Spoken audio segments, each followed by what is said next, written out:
Hello and welcome once again. We begin in the United States, where a manhunt is underway for the shooter of conservative activist and President Donald Trump's ally, Charlie Kirk. Kirk was shot dead at a university event in the state of Utah in an apparent targeted assassination. The FBI has just given the first details of the suspect. The killer is still at large, but they said they have found a high-powered rifle and are tracking his movements.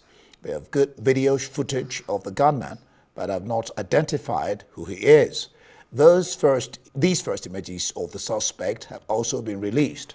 On social media, the FBI posted two images of what it called a person of interest, clad in a black shirt with an image of an American flag, a black cap, and sunglasses. This morning I can tell you that we have recovered what we believe is the weapon that was used in yesterday's shooting. It is a high-powered bolt-action rifle. That rifle was recovered in a wooded area where the shooter had fled. So the FBI laboratory will be analyzing this weapon. We do have good video footage of this individual. We are not going to release that at this time. We are working through some technologies and some ways to identify this individual. If we are unsuccessful, we will reach out to you as the media and we will push that publicly to help us identify them. But we are confident in our abilities right now, and we would like to move forward in a manner that keeps everyone safe and moves this process appropriately. Earlier in a video posted on Truth Social, President Donald Trump blamed the radical left for the killing and vowed a tougher response. Charlie was a patriot who devoted his life to the cause of open debate and the country that he loved so much, the United States of America. He fought for liberty, democracy, justice, and the American people. He's a martyr for truth and freedom, and there's never been anyone who was so respected by youth. For years, those on the radical left have compared wonderful Americans like Charlie to Nazis and the world's worst mass murderers and criminals. This kind of rhetoric is directly responsible for the terrorism that we're seeing in our country today, and it must stop right now. Well, correspondent Lape Olarinoye joins me now for the latest on this particular story. Lape, glad to have you join us. He was shot while fielding questions on gun violence, an irony indeed. What does this tell us? What message does this send across, plus the shooting at Colorado? Well, it sends a strong message on how ideological views and values can be so consuming, especially for those who are directly involved. Of course, we know that the figure that is, of course, Charlie Kirk, young, though, was very impactful across America. In fact, some of the key facts about his person was that he was able to gain significant amounts of votes for President Trump because of the impact that he had on American youth, types of American youth, Republican American youths, and youths that felt very strongly about the state of the nation. And we know that his impact was largely felt in American colleges, universities, if you like. And ironically, that was where he was murdered, and he met his brutal end. And we know that this impact, of course, is going to send shockwaves across America, which we've seen with the responses that we've seen come around so far. The response from not just the security officials, but also from political figures as well, starting with, of course, the man at the top, Donald Trump. The Foreign Office in America has said quite clearly just this evening that they will be looking into comments that are being made online about Charlie's death because it has been so divisive, it's been so polarizing, and anyone that comments anything negative about his death won't be allowed into America. They've said that this evening, and that shows you the kind of impact that this person has had on the state of American politics, but also the impact that he's had on individuals that feel very strongly that have very strong ideological views. But also what it has done, it has brought some political figures together. I mean, we know that people on the left, the Democrats in America, starting with former President Obama, as well as some of the people in Congress, congressmen and women, have also come out this earlier this afternoon, to state that this should unite the country and that people shouldn't see his death as an ideological one, that it should look at him as a human being. So on one hand, even though the nature of his death has become very divisive, but also it has brought the conversation of uniting America's ideas and values.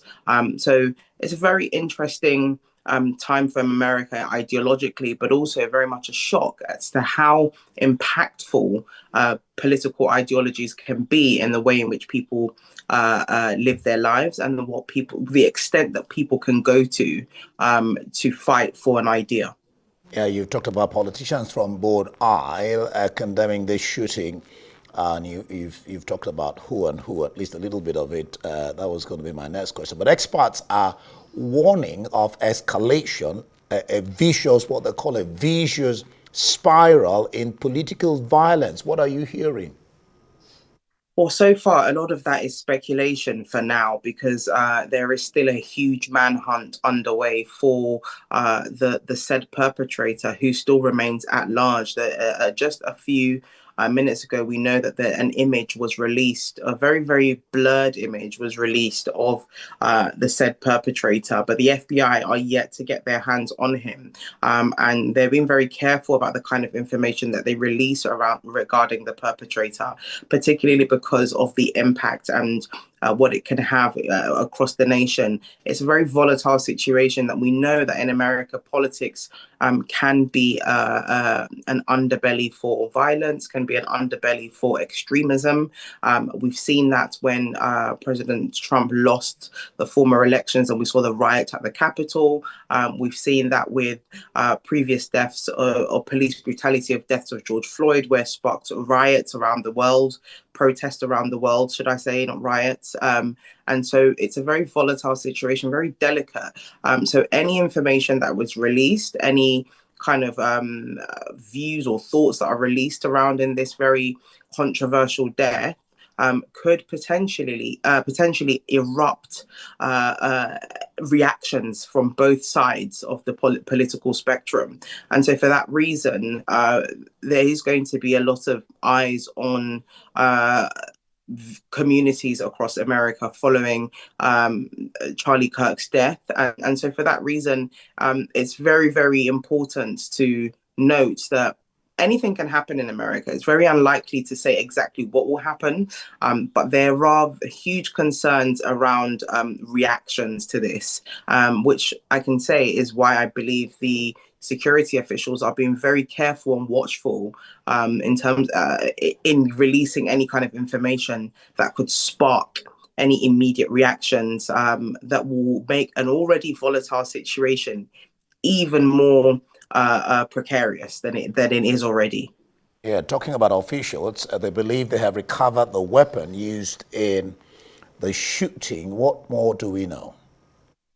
Yes, we've seen images so far released by several media outlets of the perpetrator on top of a roof. He's said to have fatally shot Mr. Kirk. Following that, they were said to have he had disposed of the weapon and then jumped off of the roof, where he disappeared into the crowd.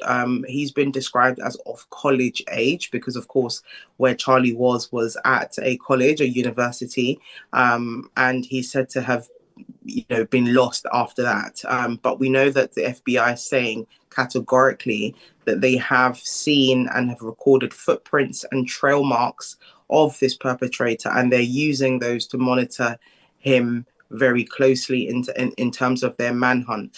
But what's really important here is that the FBI are seasoned investigators, and they probably have more information indicating exactly where this man could be. They're probably really on his tail. But to the public, of course, the information is going to be drip fed to us, like I said earlier, because of what impact this could have. But what is clear is that they do have significant amount of information, from the weapon to the footprints to the trail marks, to know what route he took to escape, what weapon was used, which will of course lead them to forensic fingerprints and so on and so forth. So I don't suspect that this manhunt will last much longer, considering how vast and intense that the FBI will conduct their investigation. But so far, they've released that image that we've all seen, and that image is to help the general public identify him if they see him, to report straight to their nearest police station. Yeah, Manhunt is on the way. They say a male of college age, and they have a good image. They say he blended well with the students, looked like he was their age and made. Aside this information, any more information regarding this particular individual? No, not just yet. That is so far the information, the most obvious information that we've been given. And like I said, the reason why we have this information in this form is to contain the reactions. Mr. Kirk was a very loved figure in some spaces, and also a polarizing figure. Some people absolutely despised him for some of the things that he said and his views, whilst others are very loyal followers and listeners of him. And so someone like that, of that caliber, that has a very close relationship with the president and the presidency at large, his death, his sudden death, in the nature in which he has died, would mean that the security officials have to be extra careful in how they release the information about the person that committed this crime, specifically because of how passionately people feel, how volatile the country is, how far apart ideologically the country is, and the country that is still very much healing from the political fallout of the election results. So for many Americans are very much pro the presidency, pro people like Charlie Kirk, but also very much against anything that stands for what he stood for, and the presidency at large. And so for that reason, it's really important that whatever information we're given as a public worldwide, actually, about Charlie's death, would have to be done in a very, very careful and sensitive way, so as to not fuel this extremism, this divisive type of politics and ideology. And I think that is the way in which I think the American officials will take these steps. Having said that, though, they've been very clear about how they want to treat his death. They're already calling him a martyr. The Foreign Office is very clear about the treatment that they will be given people who praise his death. The president has announced that he'll be honoring him posthumously with the highest American civil order that you can get, which is the Medal of Freedom. And so we know that his death already has been somewhat immortalized. And so that in itself can trigger other emotions from people that didn't necessarily support what he stood for. So the information so far, although it's we're being told that this is supposed to unite America, people should see this as a human story. We're still seeing that each side politically is still being very much strategic about how they are treating this. Yeah, I mean, the talk is that this speaks to the deep, or he has laid bare the deep political divisions in U.S. politics, and Trump says or vows vengeance, and is already pointing fingers at the radical left without any evidence. What do you make of that? Well, that I kind of saw that coming, actually. I think many of us did, who have been watching carefully American politics. it's no shock there that because of how passionately Charlie Kirk felt about the politics of the right, his support for Donald Trump, the kind of ideologies that he promoted, the kinds of things that he encouraged people to think in the line of. A lot of that has led to almost him being completely opposed to the left and leftist ideologies. And so there's no shock or surprise there that the cause of his death or the reason behind his death could be very much related to political ideologies and differences there, especially because, like I said earlier, of how different and how polarizing his opinions have been, how polarizing the nature of American politics has been since President Trump emerged as a political candidate and now, of course, the two-time president. And so there have been a lot of divisions, and not just in America, because Charlie's impact was felt beyond the borders of America. In fact, we know that this divisive politics between the right and the left, topics like immigration, like gender and sexuality, the family, the home, religion, a lot of these ideas and beliefs have been also felt away from America. In Europe, where I am actually, Andy, there's a huge wave of this happening politically across Europe as well. And so the divisive nature of politics that we're seeing take shape all over the world at the moment resonated with a lot of Charlie's listeners, and so it's really crucial that this doesn't become a politicized issue, even though everything he stood for was politics. He was a political activist in how he described himself. So there's no surprise here that the ideas and the beliefs and the politics of the left will take center stage in terms of determining what led to this death and why the perpetrator felt so extreme in his own ideology to, openly shoot Charlie. It's still too early to assume that that's the motive behind the killing, but it's still speculative at this point. But it's very hard not to include the politics and the ideologies and the different beliefs in America when we're talking about a figure like Charlie, because of what he stood for. His whole premise as a person was rooted in politics and in the politics of the right and conservatism and as a strong Republican. So it's very hard to negate that. So there's no shock there that leftist ideology is being potentially blamed or plays a role in his killing. Before I let you go, Lape, where is his body now? There's talk that his body will be taken home today. Has that been done?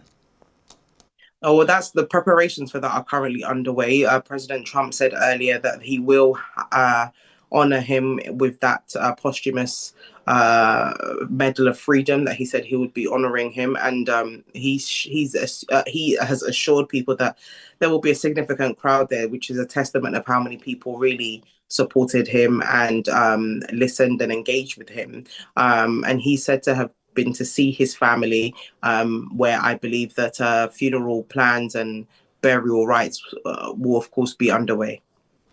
All right, we'll leave it there. Lape Olarinoye, thank you so much, Arise correspondent there, for your insights into the death of Charlie Kirk, Trump's ally.